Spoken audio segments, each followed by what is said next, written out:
운이 불리할 때 발생하는 문제 역시 직접적인 충격, 손실, 상해, 부상 등으로 나타나는 경우가 더 많습니다. 그리고 이런 실체적인 특징의 배경에는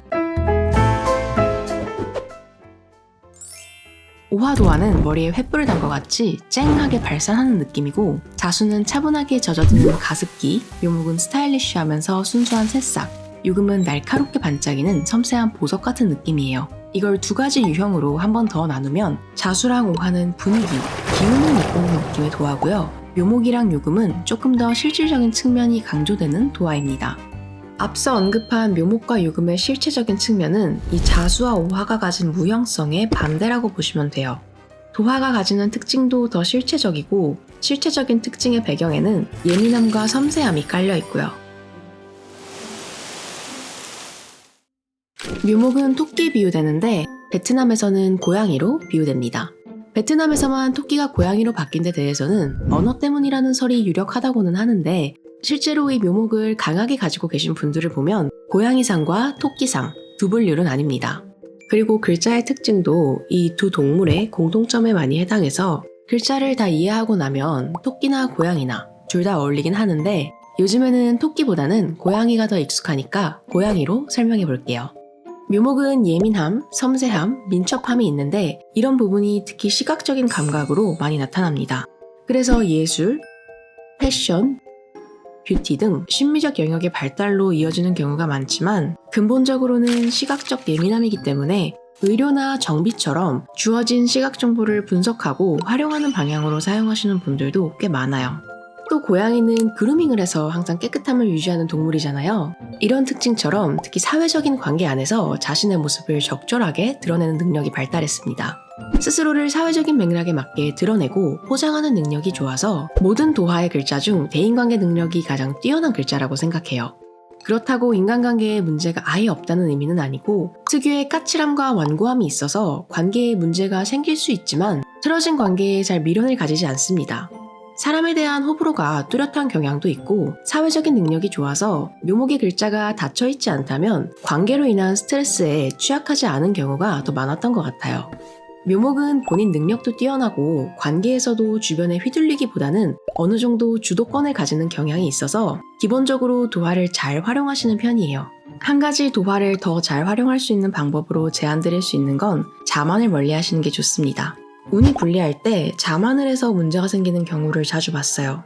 자만해서 다치는 것도 포함되고요. 문제가 안 될 거라 생각하고 무리한 일을 벌이다가 걷잡을 수 없는 상황에 빠지기도 하고요.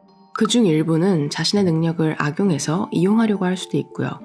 왜 고양이 발톱이 높은 곳에 올라가기엔 적합하지만 내려오기엔 적합하지 않은데, 가끔 너무 높이 올라가서 못 내려올 때 그 모습이 되게 코믹하게 다뤄지지만, 생각해보면 고양이는 거기까지 올라갈 능력이 있으니까 올라간 거잖아요. 묘목분들도 약간 비슷한 맥락인 것 같아요. 능력이 뛰어나니까 너무 중요한 위치에서 실수를 하게 되는 거고, 너무 많은 사람들이 알게 되는 느낌인 거죠. 그리고 묘목과 유금 공통적으로 운이 불리할 때 다치거나 건강상의 문제가 발생하는 걸 주의해 주시면 좋아요. 글자 관계상 취약할 수 있는 부분도 있고, 타고난 예민함, 예리함이 건강상의 문제를 발생시킬 수 있거든요. 묘목의 예민함과 섬세함이 시각적인 감각, 사회적인 영역에 주로 작용한다면 유금은 더 다양한 영역에 활용합니다. 개인적으로 모든 도화 중에 자기가 하는 일에 도화를 녹여내는 능력이 가장 발달한 글자라고 생각해요. 도화는 제스처, 표정, 말투에서 묻어나는 매력이라서 이런 부분을 효과적으로 드러내기 위해서는 자기 자신이 같이 노출되어야 하는 게 있어요. 도화의 장점을 제대로 발휘하려면 내가 하는 일과 내가 함께 드러나야 하는 거죠. 근데 유금은 반드시 자신을 드러내지 않고도 일에 이 매력을 녹여내는 경우를 꽤 봤습니다. 하는 일에 도화를 녹여낸다는 표현을 쓰는 이유는 단순히 어떤 분야의 일을 잘해서가 아니라 자신의 개성을 녹여서 독보적인 방식으로 풀어내기 때문이에요. 도화는 기본적으로 개성이거든요. 독창적이고 유니크한 방식이나 결과물을 만들어내는 거죠. 그래서 일반적으로 도화가 강하면 예체능을 추천하는 이유도 이 개성을 가장 효과적으로 보여줄 수 있는 분야가 과거에는 특히 예체능이었기 때문이에요. 하지만 도화를 활용하기에 예체능이 소위 말해 가성비가 좋은 거지 다른 분야에서 못 쓴다는 의미는 아닙니다. 그리고 유금이 이걸 보다 다양한 분야에서 활용하는 능력이 뛰어난 거고요. 유금이 타고난 초능력이 있어서 일에 도화를 녹이는 건 아니고 결국 이 유금이 가지는 예민함과 섬세함이 그 어려운 걸 해낸다는 맥락입니다. 여러 시행착오를 겪으면서 섬세하게 방향을 파악하고 방법을 발굴해가면서 완성하는 거죠. 그래서 자신의 진가를 발휘하기 위해서는 노력도 많이 필요하고 시간도 좀 걸리는 분들이 많은 편이에요. 모든 도화 중에 유금이 가장 어려운 컨셉을 소화할 수 있는 것도 결국 이 섬세함에 있습니다. 연습이 좀 필요하긴 하지만 선을 지키는 데 특화되어 있고 감정이나 상황의 변화를 예리하게 파악해서 아슬아슬한 선을 넘지 않게 유지하는 능력이 있는 거죠. 하지만 인간관계로 인한 스트레스는 좀 받는 편이에요.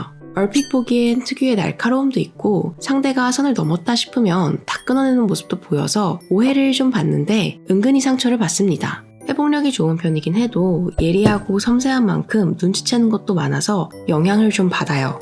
꼭 의식적으로 알아차리는 것뿐만 아니라 무의식적으로도 계속 자극을 감지하는 느낌이라 환경 변화에도 예민한 편입니다. 신체적인 증상으로 이어지는 경우도 많고요.